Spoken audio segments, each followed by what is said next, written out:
Lut!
Linggo na po mga kaibigan mula na nawawala si Angelo Reyes ng 1013 Tayabas Street, Tondo, Metro Manila.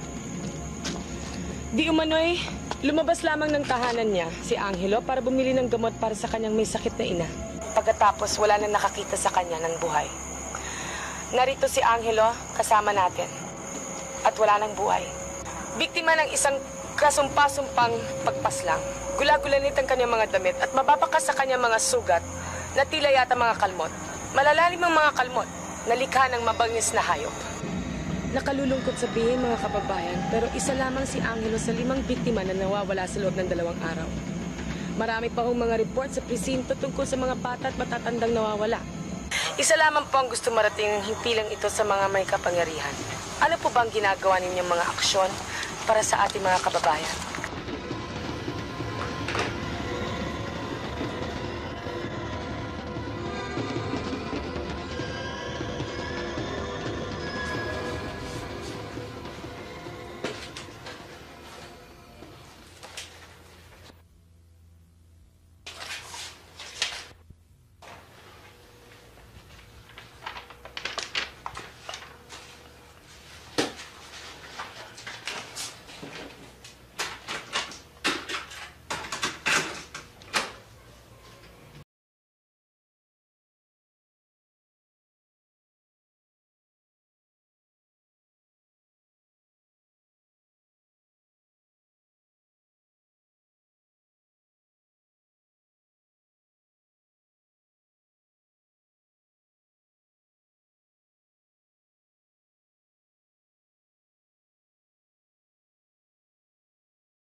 Joy, ang lakas-lakas na.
Ano, Mike? Oh, Chef, ba't nandito ka?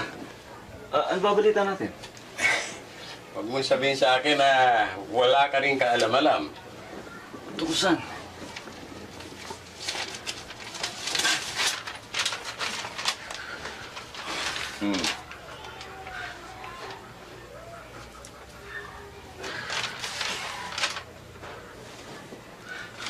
Mike, hirap na kami. Wala ka bang tip dyan? Ang hirap sa inyong mga taga-media. Binibigay niyo muna sa taong bayan ang balita. Bago dumating sa amin, bila sana. Wala nga akong kalamalam eh. Kadalasan naunahan ako eh. Ikaw nga itong di man na tumatawag sa akin para ibigay sa akin ng development eh. Buti pa yung mga taga-TV. Oo, sabi ko na nga ba. Dadramahan mo ko dyan eh. Yung mga taga-TV na sinasabi mo, sila ang tumatawag sa amin. Wala rin kaming alam eh. Ngayon, pagdating namin doon sa location, nandun nga sila. Pero papaalis na. At iniiwan sa amin yung kanilang mga tira-tira. Kaya ibig mo sabihin eh, kahit isang lead, wala kayo? Wala eh. Kaya ako nandito eh. Alam mo, masyadong malala na ang nangyayari. Maraming tao na ang nagpapanik. At ako naman, pinupukpok doon sa itaas. Kailangan ko ang tulong mo, Mike. Sure. Basta ikaw. Tungkol saan? Kilala mo ba itong Tessie Sarmiento? Sa TV ko nga lang nakikita yun eh. Nako, talaga palang napapag-iwanan na ako ah. Ba't ano ba kailangan mo kay Tess? Gusto ko malaman kung saan niya kukuha ang kanyang impormasyon. Tiyak na alam ng kanyang mga informers, kahit na konti, kahit na papano, nakakaalam yung mga yan. Talagang wala akong magagawa, Chip eh. Ako nga, nagugulat din sa mga report na lumalabas eh. Yung mga nire-report niya. Dahil nga sa kanya, patay ko niyayari ng editor ko eh. Dahil magaan ako sa lahat. Teka, bakit hindi niyo padala ng memo? Tapos papunta yun sa presinto. Pagdating doon eh, cornerin niyo. Tsak, mapipigaan niyo yun. Galing yata yan ah. Bakit ba hindi ko naisip ka agad yan? Talagang okay ka, Mike ah. Talagang maasahan ka. Basta ba, huwag mo lilimutan ipakilala ron. Approve!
imbestigahan ninyo?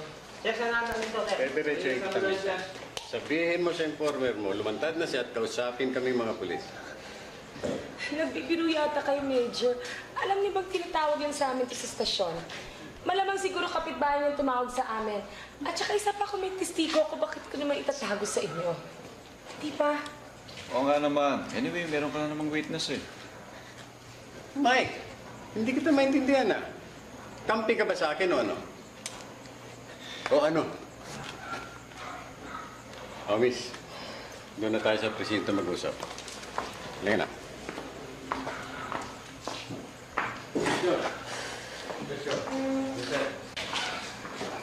Thank you, ah. Saan? Inalalay mo ako kay Major. Pagpasensya mo na yun, ha? Eh, talagang ganyan pagka pressure sa trabaho yun.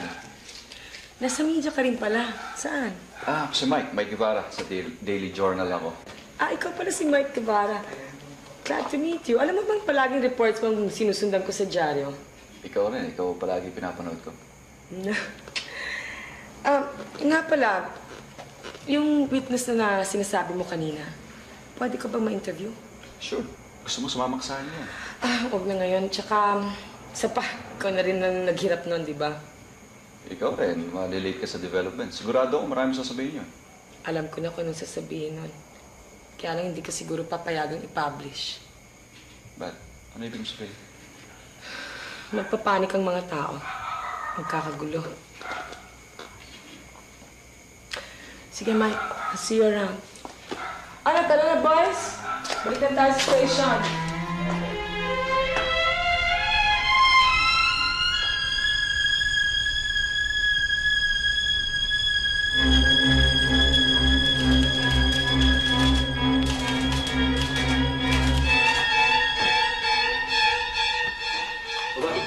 Medyo. Nakapasagsag kayo. Ano ba sa atin? Mike, mukhang magbabago tayo ng strategy. Strategy? Di ba noong araw, pinagbabawalan ka namin na ilathala mo sa dyaryo mo ang mga kinalalabasan ng mga investigasyon namin.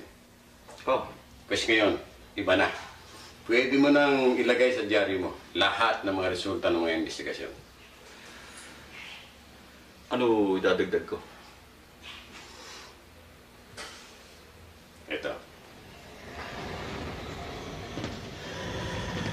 Nakuha yan sa kamay ng huling biktima kaninang madaling araw. Marahil na-upload niya sa lieg ng killer. Baliktad tong cross na to, ah. Baliktad na kung baliktad. Pero importante, meron tayong nakuhang dugo sa ilalim ng kuko ng huling biktima. Nagpa-blood test tayo niyan. Alam ba lumabas? Ano lumabas? Magkaiba yung dugo sa ilalim ng kuko at yung dugo ng biktima. Ang dugo ng biktima, type O. Ang dugo sa ilalim ng kuko, type B. Ibig niyo sabihin type ng dugo ng tao. Oo, hindi kami maaring magkamali. Positive ang findings. Ano gusto niyo mangyari? Ilagay mo dyan sa iyong article na malapit na namin ma-identify ang killer dahil nakilala siya ng witness. Baka maipit ang witness niyo. Babalikan niyo ng killer. Yan ang ang bagong strategy natin eh. Ipapain natin si Rosie. Alam niyo ba sinasabi niyo? Ilalagay niyo sa gipit yung babae. Alam ko, Mike. Pinag-isipan ko na yan. Kinausap namin si Rosie. Pumayag naman siya. At bibigyan ko naman siya ng 24-hour security guard ng mga policewoman. Tsaka, isa pa, hindi naman tayo nakakasiguro nakakagat ang killer dyan eh.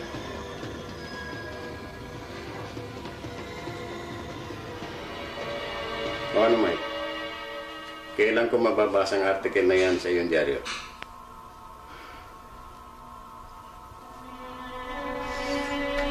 Alam mo, Mike, meron akong hinala.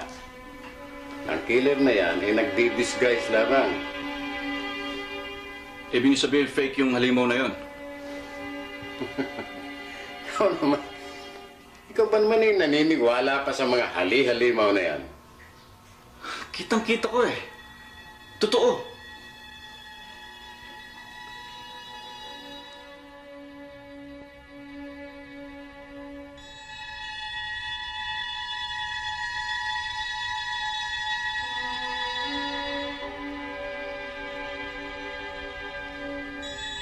Tiwalang-tiwala akong pinaniniwalaan ako ni na Major. Yung pala'y nakikisakay lang sa akin. Pero hinahamon ko siyang patunayan na hindi halimaw ang pumapatay sa mga tao. Kahit siguro kailan ay hindi niya ako makukumbinsi sa mga teorya niyang baluktot. Dahil mismo makakalabang ko ang sarili ko. Kitang-kita ng mga mata ko na halimaw ang papaslang kay Roset sa akin. Dalawa na kami nagsasabi. Ano ba ang gusto nilang mangyari? Ayon dito sa nabasa ko, maaaring werewolf nga yun. Ngunit mukhang imposible. Dahil Asia to eh. Wala rito mga ganoon. Unless na aswang o kaya may lahi na ito. Pero isa lang ang nakakakumbinsi sa akin eh. Ang baligtad na krus. Nakapangingilapat. Dito sa itim na aklat na ito'y mababasa na ang baligtad na krus ay simbolo ng prinsipe ng kadiliman, si Lucifer. Mukhang busy-busy ka yata. Baptist! Well, patatayuin mo lang ba ako dito? Doon tayo sa loob. Doon tayo mag-usap.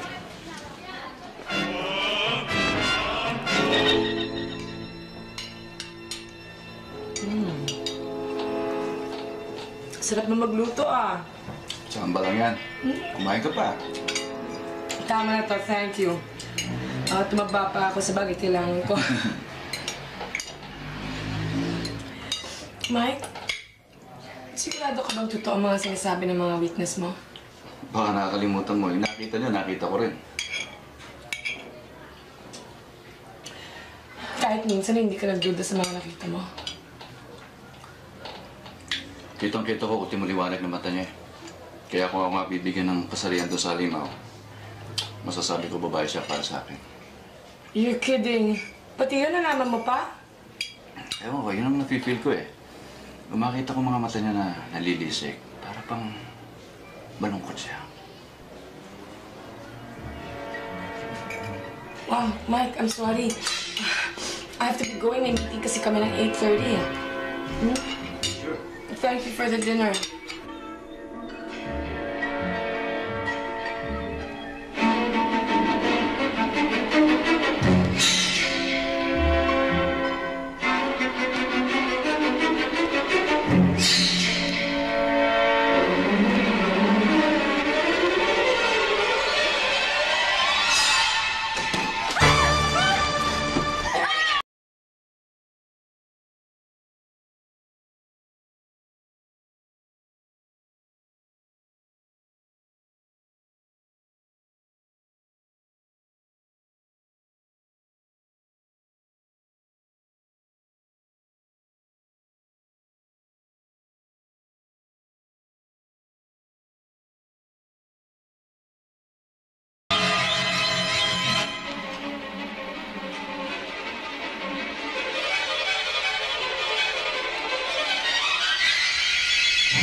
Yes?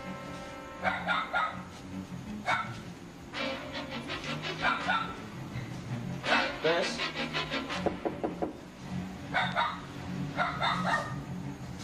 Yes?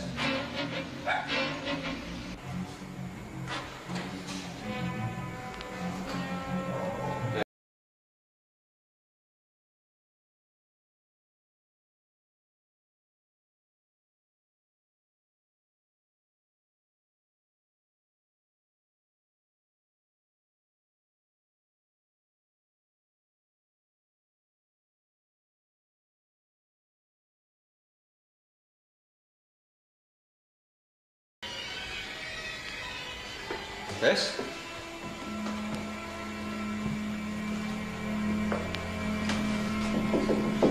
Tess? Tess?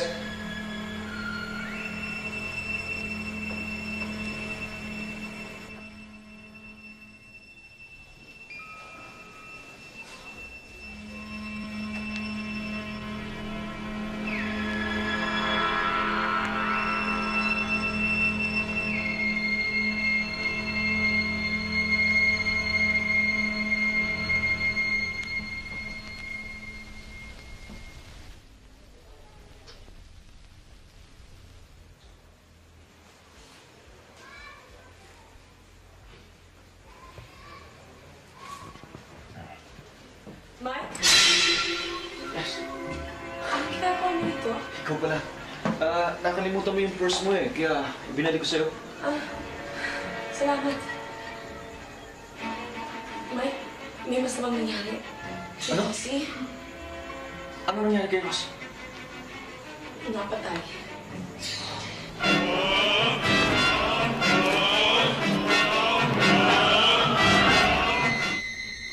Tingnan mo, Mike. Kung talagang halimaw ang killer, bakit mayroong mga saksak si Rosie? Kitang-kita ko eh. Nakaharap ka mismo eh. Susugurin pa nga ako eh. Let's face it, Mike. Matalino ang killer. Gagawin niya ang lahat para iligaw ang mga pulis. Tama si Tess, Mike. Dalawa lang ibang motibo para pasukin ang bahay ni Rosie. Paano na yung nangyari dun sa pinangako niyong babantay yung bahay ni Rosie? I'll have to confess, Mike. Alam mo naman ang panahon eh. Masyadong magulo. Kulang na kulang ako sa tauhan. Kaya minabuti ko na yung escort ay hatid sundo na lamang si Rosie sa club. Sa bagay, sa uri ng trabaho ni Rosie, sanay na sanay siya sa mga bulahan, ano? Baka namang gusto lang yung pag-usapan siya. Wala siyang credibility, ganun ba? Ako, hindi niyo paniniwalaan? Mike, walang pumipigil sa paniniwala mo. Yan lang, isa lang pakiusap ko. Huwag mo naman sanang idadamay ang tao dyan sa iyong paniniwala. Kung pipilit mo na idyaryo yung iyong hali-halimaw na umiikot sa iyong utak na yan, bay, mapipilitan ako na ikulong ka.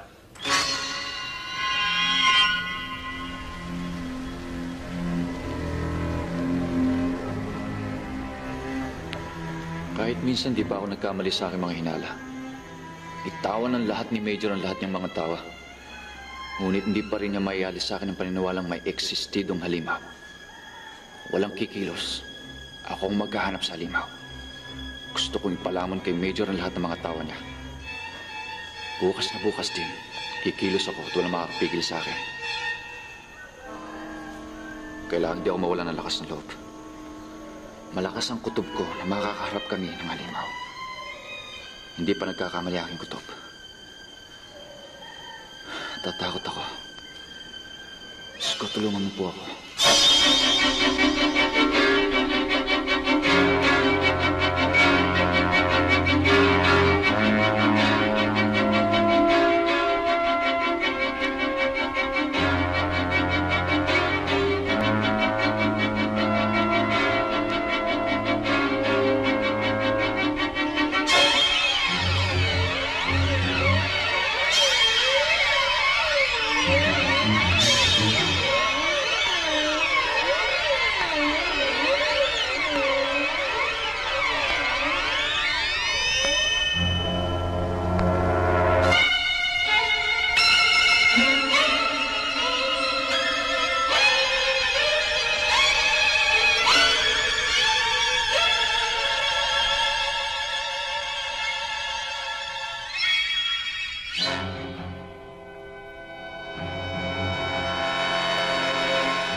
biktimang nangyari dito? O nagbabago ng estilo ng ating killer para maligaw ang mga pulis? Ayon kay Major Guerrero ng homicide, ay Sige, lokohan niyo mga tao. Oras na mahuli ko ang limaw. Malilusaw kayo sa hiya.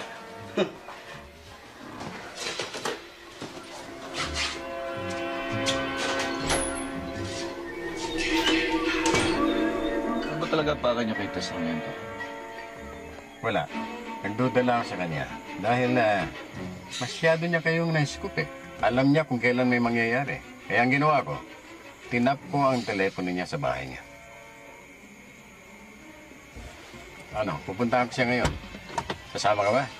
Dito na lang ako. Hintayin ko na lang kayo. Sige.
Yes, naparito ako para kumbidahin ka sa presinto at doon tayo mag-usap. kung ayaw ko sumama sa inyo, anong gagawin niyo? Kailangan sumama ka, Tess. Huwag kang matakot. Huwag kang mag-alala. Hindi ako sasama sa inyo, Major. Umalis ka na. Tess, hindi maring hindi ka sasama. Sinabi na umalis na kayo! Tess? Tess?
Patawarin mo ako, Mike.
kamatayan.